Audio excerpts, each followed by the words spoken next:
and the lesson that she learned while she was there. Welcome, Kate.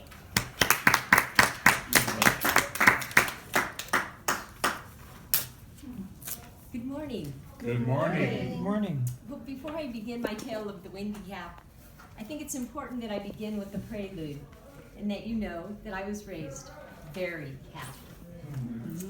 This began with my grandmother at about the age of 3. I remember her distinctly describing the devil to me as this red man with shiny skin who had a tail with a spade on the end that would pull me down into hell, into all the fires if I wasn't a good girl. Secondly, I went to Catholic school for about 12 years, where I was taught by these nuns. In my primary years, they wore black habits with little white things around their faces. I thought certainly this was my destiny. And finally, my dad took us off to confession twice a year. I definitely hit the box and confessed my sins twice a year as a child. So fast forwarding to Ireland, 1984. My friend and I are studying in Paris, and we're contemplating how we're going to spend our Christmas holidays. Neither of us can afford to go home, fly home. So we decide to take the boat over to Ireland. We go over to Ireland and separate when we get to Dublin. She goes south, and I go west to my relatives in County Mayo. Now, County Mayo is a place that you mention to other Irish people, and they say, "May oh God help us." And I was never quite sure why. But this Christmas really disclosed that. Actually, they have the worst football team historically in all of Ireland also, besides the bad weather that I'm about to describe. So I arrive in Ireland on December 23rd, and it was late at night, so we all turned in for the evening.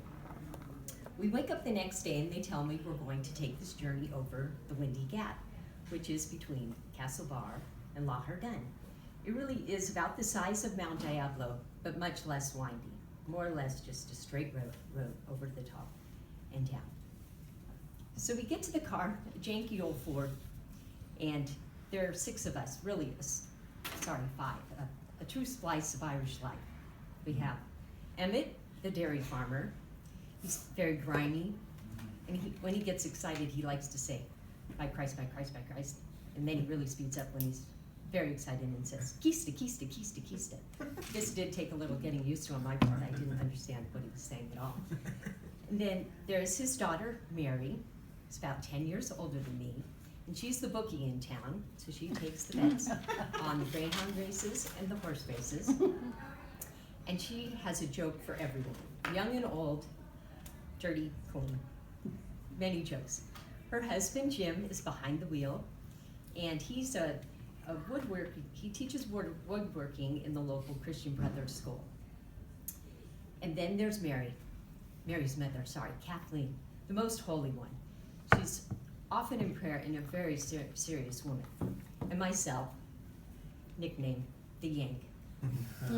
So off we go, over the Windy Gap. I look out the window, it's picture perfect. The bog with the heather, the teal sea, Irish Sea in the background, the Achill Islands, picture perfect Ireland out the window.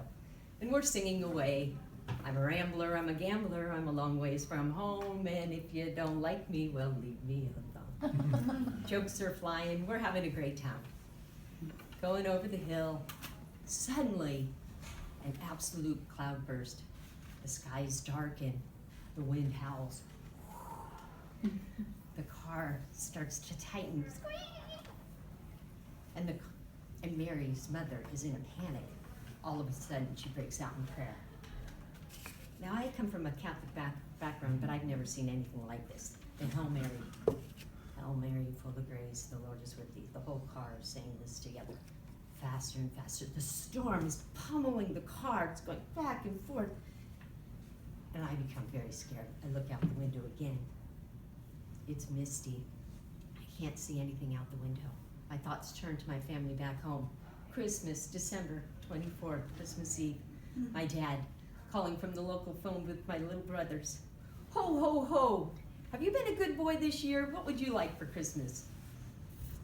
my mom setting the table with the Christmas china and crystal candles burning, fire in the hearth. Oh, I'm so alone. I'm so afraid. I think, what are we going to do here? I do believe in the power of prayer, but we don't seem to be getting anywhere. So I think, do I say something? Or do I just sit here? Or maybe die? So I pop up and I say, do you think we should get out and push? And Mary's mother, the Holy One, Kathleen, says, pardon me? And I said, do you think we should get out and push? She says, well, haven't you heard that the Lord moves mountains? And I said, well, haven't you heard that the Lord helps those who help themselves? And with that, we got out of the car and began to push. We hurled ourselves. Everybody pushed with all their might into the car, and it began to budge over the mountain. And sure, just as fast as the storm had started, the storm broke. Beautiful rainbow in the valley below. Over the hill we went, visited our cousins, 8 big blue-eyed boys with freckles, so happy to see us. The kettle was on the stove, whistling. Irish whiskey all the way around. Little ham and cheese sandwiches. It was delightful. I sat on my chair and I thought to myself, well, I learned a lesson today. While prayer can move mountains, the Lord helps those who help themselves. Thank you, Toastmasters.